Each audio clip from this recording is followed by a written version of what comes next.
Hello champs, I hope you all are doing great. So CUET की preparation बहुत जोरों शोरों से चल रही होगी। आप बहुत सारी क्वेश्चंस प्रैक्टिस कर रहे होंगे फ्रॉम ऑल द चैप्टर्स।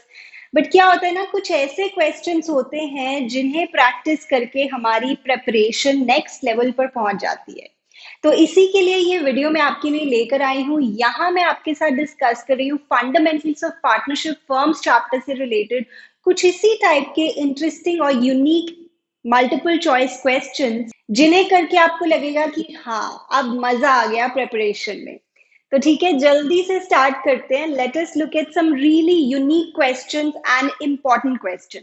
तो यहाँ पे क्या गिवन है, XYZ पार्टनर्स हैं। 1 अप्रैल को उनकी कैपिटल्स हैं 2,50,000, 1,50,000 और 2 लाख रिस्पेक्टिवली।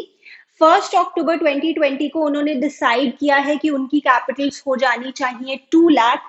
अब इसके लिए चाहे वो एडिशनल कैपिटल लेकर आए, चाहे विड्रॉल करें कैपिटल का, the necessary adjustments in capitals were made.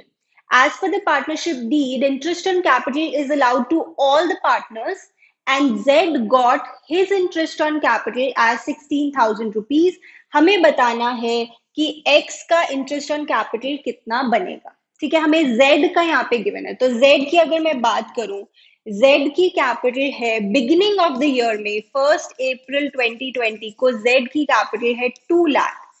और पार्टनर्स ने आपस में डिसाइड किया है कि 1 अक्टूबर को उनकी कैपिटल 2 लाख हो जाएगी। तो जेड के लिए तो कोई चेंज नहीं है, पहले भी 2 लाख थी कैपिटल, अब भी 2 लाख है। मतलब इसकी कोई एडिशनल कैपिटल नहीं आई या विड्रॉल ऑफ कैपिटल नहीं हुआ। तो फॉर जेड यही कैपिटल चली होगी थ्रू आउट द ईयर। तो 2 लाख के ऊपर इंटरेस्ट लगा होगा जेड के लिए। 2 लाख के ऊपर interest, we don't know the rate of interest on capital, so let it be x percent, and the interest is 16,000। तो कितना परसेंट रहा होगा इंटरेस्ट? इससे आपका आंसर आ जाएगा 8%। 8% पर एनम। ठीक है, अब हम यहाँ पे x का कैलकुलेट कर लेते हैं कि उसका इंटरेस्ट ऑन कैपिटल कितना बनेगा। सिंपल है अब तो हमारे लिए। So here we can say X की अगर बात करें 1 अप्रैल 2020 को X की कैपिटल है 2,50,000 और उन्होंने डिसाइड किया है कि 1 अक्टूबर से कैपिटल हो जाएगी 2 लाख। राइट, तो बस अब इंटरेस्ट फाइंड आउट कर देते हैं। 2,50,000 पे 8% के हिसाब से फॉर 6 मंथ्स एंड 2 लाख पर 8% के हिसाब से फॉर 6 मंथ्स। ठीक है, जल्दी से कैलकुलेट करते हैं। 8% for 6 months and then 2 lakh पर 8% फॉर 6 मंथ्स। ये कैलकुलेट करो, देखो कितना आता है। This is coming out to be 18,000 rupees। ठीक है, so this is the right answer। चलिए आगे देखते हैं। मुझे नेक्स्ट क्वेश्चन क्या कह रहा है। यहाँ पे पी क्यू पार्टनर्स हैं और उनकी कैपिटल्स है 1 अप्रैल को। पी की कैपिटल है 3 लाख, क्रेडिट बैलेंस है, और क्यू की कैपिटल है 50,000 माइनस में डेबिट बैलेंस। यानी क्यू की जो कैपिटल है वो स्टार्टिंग ऑफ द ईयर में नेगेटिव में है 1 अप्रैल को। अब वो आपसे क्या पूछ रहे हैं, Q introduced 2,50,000 additional capital on 1 अक्टूबर 2020। वो एडिशनल कैपिटल लेकर आया है 2,50,000। इंटरेस्ट ऑन कैपिटल है 8% पर एनम। हमें बताना है कि क्यू की कैपिटल पर इंटरेस्ट कितना होगा। ना बच्चे अगर सिर्फ यहीं तक पढ़ें तो वो कहेंगे कि नील, क्योंकि नेगेटिव कैपिटल है, इसके ऊपर फर्म इंटरेस्ट थोड़ी देगी पार्टनर को। तो the answer is nil. No, that's not the right answer, because starting में नो डाउट उसकी कैपिटल नेगेटिव में है, बट ड्यूरिंग द ईयर उसकी कैपिटल पॉजिटिव में भी हो सकती है ना। तो इसे हम कैसे सॉल्व करेंगे, इस पीरियड के लिए तो कोई इंटरेस्ट नहीं लगेगा क्योंकि यहाँ पे तो कैपिटल नेगेटिव में थी, बट यहाँ पे 2,50,000 की उसने कैपिटल इंट्रोड्यूस की है और उसमें से 50,000 को अगर सेट ऑफ करें तो अब उसकी कैपिटल हो जाएगी 2 lakh for the coming 6 months. In 6 months के लिए उसकी कैपिटल होगी 2 लाख रुपीज, तो उसके ऊपर हम इंटरेस्ट कैलकुलेट कर देंगे. 2 लाख पर 8% for 6 months. The answer is 8,000 rupees. Right? So the answer is D. चलिए now let's look at the next question. This is also interesting. देखते हैं एक बार. X और Y पार्टनर्स हैं, उन्होंने ये इंफॉर्मेशन प्रोवाइड की है. मैनेजर की सैलरी है 20,000 पर क्वार्टर, यानी पूरे साल की हो गई 20,000 इंटू 4 80,000. मैनेजर की कमीशन है 10% of the profit after charging such salary. ठीक है, देखेंगे टोटल रेम्यूनरेशन जो है मैनेजर की salary plus commission that is 1,40,000. आपको ये बताना है कि what is profit for the year before salary and before commission. ठीक है, देखते हैं. यहाँ पे हमें टोटल रेम्यूनरेशन पता है, तो हम कह सकते हैं कि मैनेजर की सैलरी प्लस मैनेजर की commission we already know that is equal to 1,40,000. ठीक है, मैनेजर की सैलरी हो गई 80,000, 20,000 इंटू 4 प्लस मैनेजर की कमीशन कैसे फाइंड आउट करेंगे? 10% of the profits after charging such commission. After charging such commission में आपको पता है हम इसे डिवाइड करेंगे 110 से. क्लास में हम इसे ऐसे कहते हैं स्टाइल लगाना पड़ेगा. अगर प्रॉफिट्स आफ्टर कमीशन है तो स्टाइल लगाना पड़ेगा. दिस इज स्टाइल, बट इसके पीछे भी एक प्रॉपर लॉजिक है. आई होप आपको पता है. Into profits. ठीक है, now my question to you is, ये जो प्रॉफिट्स हैं क्या ये सैलरी के भी बाद वाले होने चाहिए? The answer is yes. ये कह रहे हैं कि हमें वो प्रॉफिट्स चाहिए विच इज आफ्टर कमीशन, तो ये ऑब्वियस हो जाता है that these profits are after salary as well. Class 11 में फाइनल अकाउंट्स का जो चैप्टर था एक बार याद करो, उसमें क्या था? मैनेजर की कमीशन हम एंड में कैलकुलेट करते थे, लिखा होता था on profit after charging such commission. तो बाकी सारे खर्चे भी माइनस कर देते थे, फिर जो प्रॉफिट्स आते थे उसमें से हम कमीशन निकालते थे.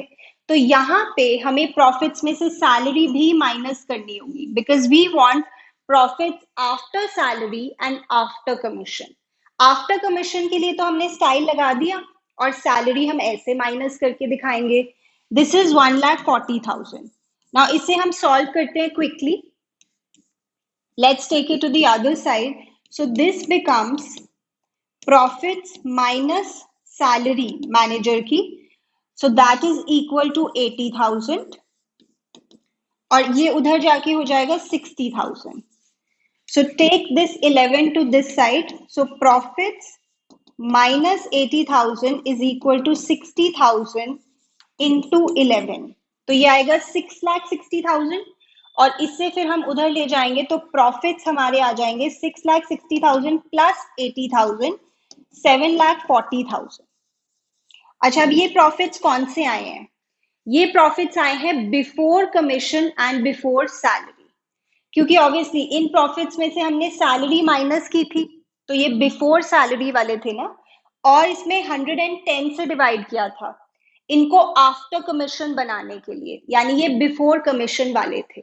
So these profits we have calculated and this is what was asked in the question. The answer is 7,40,000. Okay, चलो आगे देखते हैं. नेक्स्ट क्वेश्चन में पूछ रहे हैं as per the partnership act 1932 what is the maximum limit regarding number of partners in a partnership business. अगर आप क्वेश्चन ध्यान से नहीं पढ़ेंगे आप कहेंगे 50, but that's not the right answer. The answer is none of these. You know why? Because maximum number of partners कितने हो सकते हैं ये हमें कंपनीज एक्ट 2013 बताती है, ना कि पार्टनरशिप एक्ट 1932. और कंपनीज एक्ट में भी क्या लिखा है in section 464 of the companies act 2013, उसने प्रिस्क्राइब किया है कि सेंट्रल गवर्नमेंट बताएगी कि मैक्सिमम पार्टनर्स कितने हो सकते हैं पार्टनरशिप फर्म में, subject to a maximum limit of 100. यानी सेंट्रल गवर्नमेंट 100 से कम पार्टनर्स प्रिस्क्राइब करेगी जो मैक्सिमम हो सकते हैं एक पार्टनरशिप फर्म में. और अभी एट प्रेजेंट जो प्रिस्क्राइब किया हुआ है सेंट्रल गवर्नमेंट ने वो 50 पार्टनर्स है. बट ये सारी बात कंपनीज एक्ट और सेंट्रल गवर्नमेंट कर रही है. पार्टनरशिप एक्ट हमें नहीं बताता है कि मैक्सिमम पार्टनर्स कितने हो सकते हैं. The answer is none of these. Quite an interesting question. चलिए यहाँ पे देखते हैं ना, this is also nice. XYZ partners हैं और उनकी रेशो है 6:4:1। एक्स और वाई ने गारंटी दी है 15,000 के प्रॉफिट्स की जेड को, और अगर कोई डेफिशिएंसी होगी तो वो एक्स और वाई मीट करेंगे अपनी कैपिटल्स की रेशो में। प्रॉफिट हुए हैं फॉर द ईयर 99,000। वाई की कैपिटल थी बिगिनिंग में 3 लाख और उसने डेफिशिएंसी में से बियर किया है 2,000 रुपीज। हमें ये बताना है कि एक्स की कैपिटल कितनी होगी बिगिनिंग में। ठीक है, देखते हैं नाउ। जो प्रॉफिट्स हैं, अगर ये P&L एप्रोप्रिएशन आप समझो, तो जो प्रॉफिट्स हैं वो है 99,000। अब 99,000 को अगर हम डिस्ट्रीब्यूट कर दें, क्योंकि और तो कोई एप्रोप्रिएशन है ही नहीं, इन्हीं को अगर हम डिस्ट्रीब्यूट कर दें तो ये बनता है 54,000, 36,000 एंड 9,000। ठीक है, यहाँ पे Z की जो डेफिशिएंसी आई है दैट इज, टोटल हमने उसको गारंटी दी थी 15,000 की और अभी हम उसको प्रॉफिट्स दे रहे हैं 9। So the deficiency is 6,000। Z की डेफिशिएंसी जो कौन बियर करेगा? X और Y अपनी कैपिटल रेशो में, X और Y अपनी कैपिटल रेशो में। तो वो कह रहे हैं कि यहाँ पे Y जो है वो कितना डेफिशिएंसी बियर कर रहा है? 2,000, और इसकी कैपिटल है इन द बिगिनिंग 3 लाख। ठीक है, अब आप देखो, ये आप बता सकते हो 6,000 की डेफिशिएंसी में से अगर 2,000 Y बियर कर रहा है तो X कितने बियर कर रहा होगा? 4,000। यानी ये डेफिशिएंसी किस रेशो में मीट कर रहे हैं? 2:1। तो इनकी कैपिटल भी 2:1 में ही होगी ना, क्योंकि कैपिटल की रेशो में ये डेफिशिएंसी मीट कर रहे हैं। सो अगर इसकी कैपिटल 3 लाख है, 2:1 में से ये 3 लाख है, तो इसकी कैपिटल होगी 6 lakh. This is very interesting and easy to understand. आप एक बार सोच के देखो, डेफिशिएंसी वो जिस रेशो में मीट कर रहे हैं वो 2:1 है, यानी वो उनकी कैपिटल की रेशो है। तो अगर Y की कैपिटल 3 लाख है, 2:1 में से 1 component is 3 lakh, so this component would be 6 lakh. ठीक है, आई होप आप समझ सकते हैं। The next question, which of the following is shown in P&L appropriation account? Simple है, P&L appropriation में हम appropriation of profits show करते हैं। Rent to partner नहीं, ये तो चार्ज होता है। इंटरेस्ट ऑन लोन नहीं, ये तो अगेन चार्ज होता है। मैनेजर की कमीशन नहीं, ये भी चार्ज होता है। बट यस, पार्टनर की कमीशन को हम दिखाते हैं P&L एप्रोप्रिएशन में, पार्टनर की रेम्यूनरेशन को दिखाते हैं, सैलरी, कमीशन, बोनस, जो पार्टनर से रिलेटेड है। राइट, एक बार देख लीजिए अच्छे से। चलिए, let's look at the next question now. It is compulsory for a partnership firm to have 50 members in the partnership? No, it's not compulsory, ये तो मैक्सिमम लिमिट है। रिटन अग्रीमेंट होना चाहिए, नॉट कंपल्सरी, ओरल भी हो सकता है। Profit sharing ratio equal होनी चाहिए, नॉट कंपल्सरी, जो आप डिसाइड करेंगे वो प्रॉफिट शेयरिंग रेशो हो सकती है, बट अगर आप डिसाइड नहीं करेंगे तो इक्वल माना जाएगा।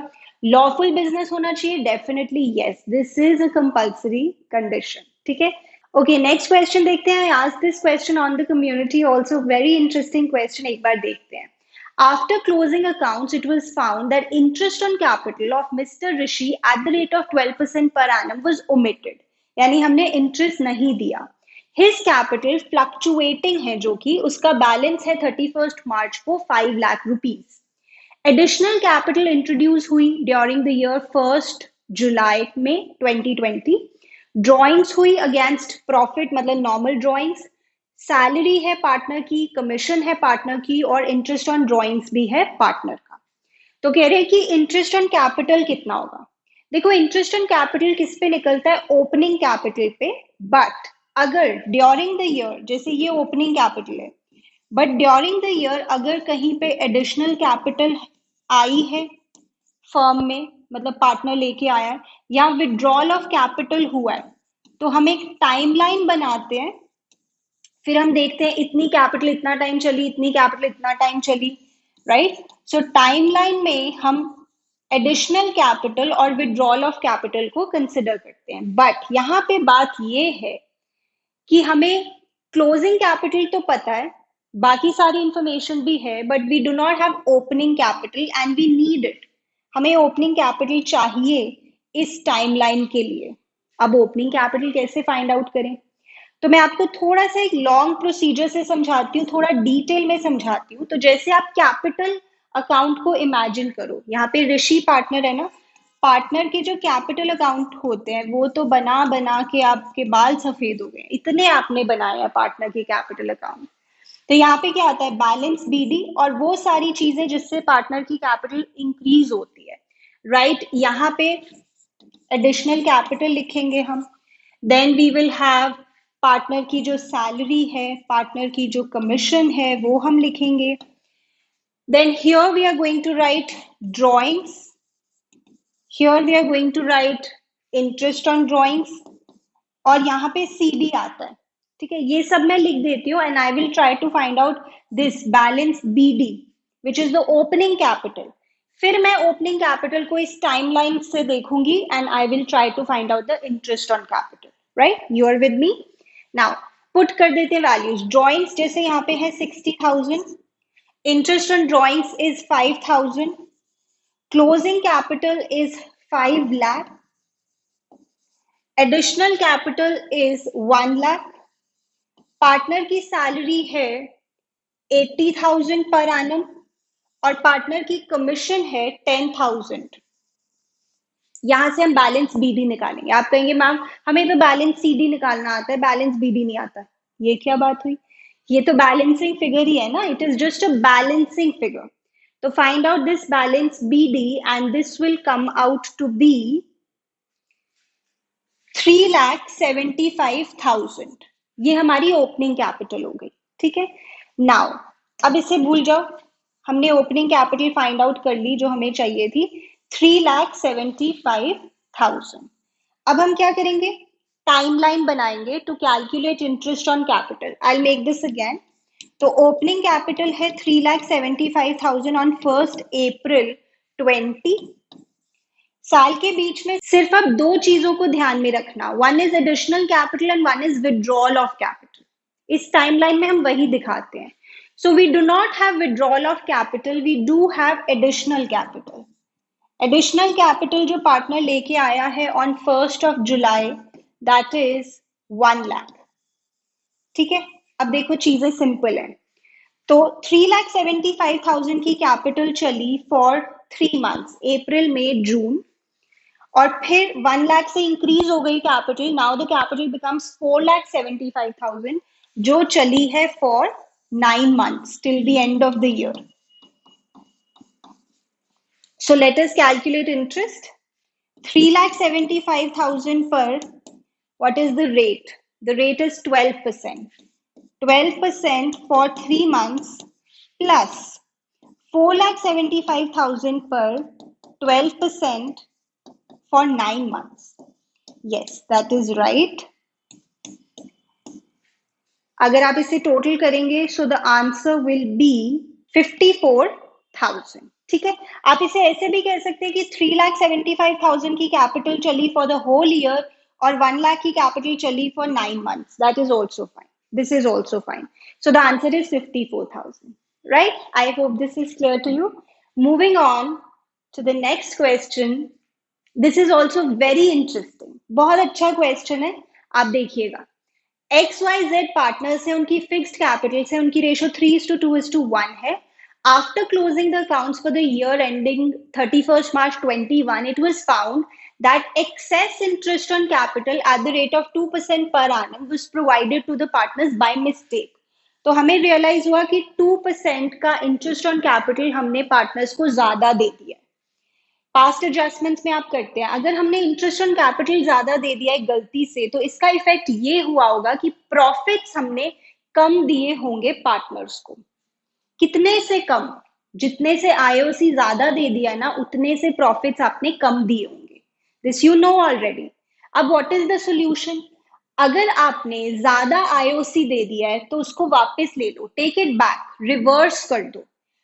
वापस ले लो यानी कैपिटल अकाउंट से सोचें तो डेबिट, और जो प्रॉफिट्स आपने कम दिए वो उनको और दे दो, कैपिटल अकाउंट से सोचें तो क्रेडिट।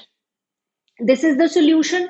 नाउ जैसे आप एडजस्टमेंट टेबल बनाते हो, you are very much use to preparing the adjustment table, उसमें आप यही दिखाते हैं ना वैसे, एक्स वाई जेड, कोई भी मिस्टेक हुई है तो हम उसे करेक्ट करते हैं, debit credit, debit credit, debit credit. Okay, आगे क्या इंफॉर्मेशन गिवन है? As a result profit for the year got reduce by 2400, क्योंकि हमने आईओसी ज्यादा दे दिया इस वजह से प्रॉफिट्स कम दिए होंगे, एंड जो प्रॉफिट्स हमने कम दिए हैं उसका टोटल है 2400। द सोल्यूशन इज, प्रॉफिट्स अगर कम दिए हैं तो और दे दो, और दे दो पार्टनर्स को तो credit, think from capital account, तो यहाँ पे पार्टनर्स को प्रॉफिट्स और दे दो विद अ टोटल ऑफ 2400। किस रेशो में दोगे profit? Obviously profit sharing ratio में, विच इज 3:2:1। तो let us give profits, extra profits to the partners, तो ये आ जाएगा आपका 1200, this will be 800, this will be 400। ठीक है, ये हमने एक्स्ट्रा प्रॉफिट्स दे दिए। अब जो हमने एक्स्ट्रा आईओसी दिया हुआ था ना वो वापस लेना है। ओके, और वो हम कितना वापस लेंगे? वो भी 2400 का वापस लेंगे, क्योंकि जितना आपने एक्स्ट्रा आईओसी दिया उतने से आपने प्रॉफिट्स कम दिए होंगे, दोनों सेम है, तो अभी हमें वापस लेने हैं, यानी ये हमें डेबिट करने हैं। ठीक है, अभी देखते हैं। नाउ यहाँ पे आपको रेक्टिफाइंग एंट्री भी गिवन है, जो एडजस्टमेंट एंट्री आप फाइनली पास करोगे that is also given to you. How do you pass the rectification entry, rectifying entry? यहाँ पे आप टोटल करते हो, वहां से आप फिर ये एंट्री पास करते हो। जैसे इस एंट्री में y नहीं है, यानी y का जो ये दोनों साइड्स का टोटल है वो सेम रहा होगा, तभी हमारी एंट्री में y नहीं है। यानी ध्यान से सुनना, y का जो ये आईओसी का अमाउंट है ना ये भी 800 होगा, क्योंकि ये दोनों जब इक्वल होंगे तभी y हमारी एडजस्टमेंट एंट्री में नहीं आया, यानी y का जो आईओसी का अमाउंट है वो 800 होगा। This IOC represents 2% of the capital of y. This IOC of 800 represents 2% of the capital of Y, क्योंकि 2% का IOC जो था वो हमें वापस लेना था, तो 2% of Y's capital is 800। ठीक है, तो यहां से हम Y की कैपिटल निकाल सकते हैं and that will be 40,000। Interesting ना, Y की कैपिटल हमें पता लग गई है, यहाँ पे 40,000 है, बट हमें सबकी चाहिए क्योंकि तीन ऑप्शंस में y की कैपिटल 40,000 है, तो कोई भी सही हो सकता है इसमें से। Now let's talk about x and z, very interesting, ध्यान से देखना। नाउ हमारी एडजस्टमेंट एंट्री में x क्रेडिट पे है 200 से, यानी इसका जो क्रेडिट वाला अमाउंट है वो डेबिट वाले अमाउंट से 200 ज्यादा है, यानी ये होगा 1000, तभी तो इसका 200 क्रेडिट पे आया होगा। ऐसे ही अगर मैं Z की बात करूं तो उसका डेबिट वाला अमाउंट 200 से ज्यादा होगा कंपेयर टू क्रेडिट वाला अमाउंट, तो ये 600 होगा, तभी तो हम इसको ऐसे बोल रहे होंगे 200 debit, and that's how we passed the entry Z's current account debit to X current account. ना यहाँ पर यानी ये 1000 है और ये 600 है, यानी हम कह सकते हैं कि x की कैपिटल का 2% इज 1000 और z की कैपिटल का 2% इज 600, बिकॉज ये आईओसी की बातें हो रही थी ना ये सारी। आई रिपीट, x की कैपिटल का 2% इज 1000 एंड z की कैपिटल का 2% is 600, so let us calculate the capitals. मैं यहीं पे कर देती हूँ, then I will erase it for the next question. So 2% of x capital is 1000। ठीक है, सो यहां से हमारा आंसर आएगा बच्चे, x की कैपिटल होगी 50,000, और z की बात करें तो 2% ऑफ z's कैपिटल इज 600, तो यहां से z की कैपिटल आ जाएगी 30,000। Now we could find everything that we wanted. यहाँ पे y की कैपिटल है 40,000, x की कैपिटल है 50,000 और z की कैपिटल है 30,000। See how interesting this question is. आपको मजा आया क्वेश्चन सॉल्व करके? I really enjoyed this question. चलिए, so now I will erase this and we will move on to the last question of the video. Let us see वहां पे क्या है. Okay जी, चलिए आगे बढ़ते हैं. Now this is the last question. A B partners हैं और उनकी प्रॉफिट शेयरिंग रेशियो है 2:1. उनकी कैपिटल्स हैं 3 लाख और 2 लाख रिस्पेक्टिवली. उन्हें जो आईओसी मिलना है फर्म से वो 6% पर एनम है, और जो उनसे आईओडी हमने लेना है, चार्ज करना है, वो 10% पर एनम है. ड्रॉइंग्स गिवन है 60,000 और 40,000. कह रहे हैं कि बी को जो शेयर मिला है प्रॉफिट्स का as per PNL appropriation account वो है 40,000. आप बताइए that what is the net profit of the firm before appropriation. I think this is an easy question. You can think about it. Solve कर सकते हैं आराम से. Think about PNL appropriation account. तो जो ऊपर से हमारा प्रॉफिट आता है which is actually the net profit, ये हमें फाइंड आउट करना है. और उन्होंने हमें आईओसी के बारे में बताया, आईओडी के बारे में बताया, और जो शेयर मिल रहा है बी को प्रॉफिट्स में, that they have told to us. तो यहाँ पे हम आईओडी लिखते हैं, but be careful, there is a खतरा, देयर इज अ डेंजर. आपको पता है जब ड्रॉइंग्स का टाइम पीरियड नहीं गिवन होता और इंटरेस्ट के साथ पर एनम वर्ड लिखा होता है, तो हम 6 मंथ्स के लिए आईओडी कैलकुलेट करते हैं, right? You know that. So यहाँ पर drawings we know 60,000 per 10% for 6 months, right? So that is 3,000, and then 40,000 पे 10% for 6 months, that is 2,000. Okay. IOC में ऐसा कोई खतरा नहीं है. This is simple. So 6% of the capital, 6% of 3 lakh will be 18,000 and 6% of 2 lakh will be 12,000. ठीक है, ये टोटल हमारा 30 हो गया. अब वो कह रहे हैं कि जो शेयर ऑफ प्रॉफिट्स हैं, तो यहाँ पे हम क्या लिखते हैं? Profit transferred to, right? Profit transferred to A and B. B का उन्होंने शेयर बताया है दैट इज 40,000. ठीक है, अब देखिए ये सिंपल है. We know that the ratio is 2:1. यानी ये जो प्रॉफिट होगा ना, ये 2:1 में डिस्ट्रीब्यूट हुआ होगा.